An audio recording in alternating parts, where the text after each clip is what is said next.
I now give the floor to Mr. Benito Whitley to address the committee. You have the floor, sir, please. Thank you, Madam Chair. Excellencies, the British Virgin Islands relationship with the United Kingdom is at a critical juncture.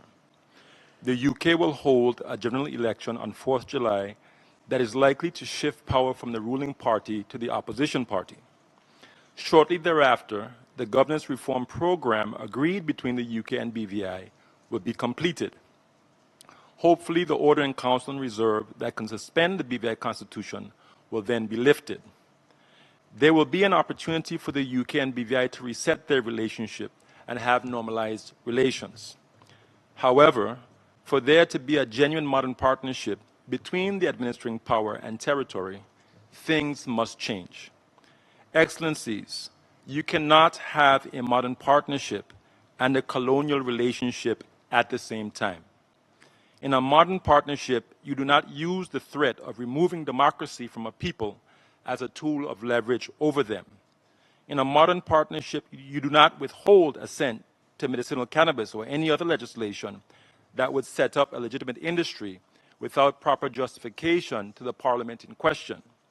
In a modern partnership, you do not close off free association as a political status option without dialogue between partners on its viability. In a modern partnership, the administering power does not leave the territory without access to climate finance for climate resilience, while at the same time providing the same to other small island developing states and supporting their sustainable development.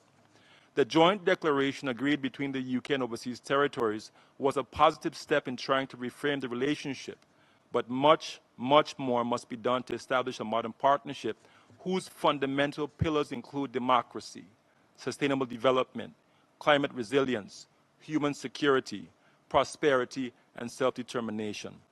These are the things that will make a modern partnership between the UK and overseas territories fit for purpose in the 21st century. And the direction of the modern partnership must lead to the achievement of a full measure of self-government to complete the decolonization process.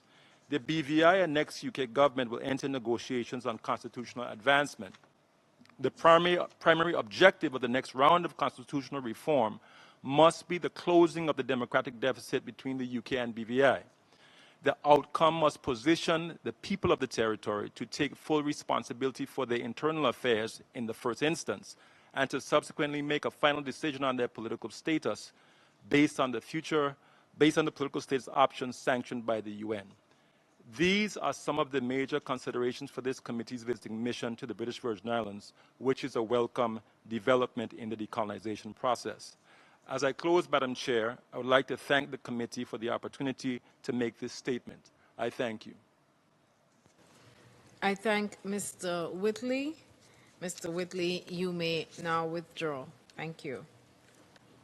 Distinguished delegates, the committee has thus concluded this stage of its consideration of the item question of the British Virgin Islands.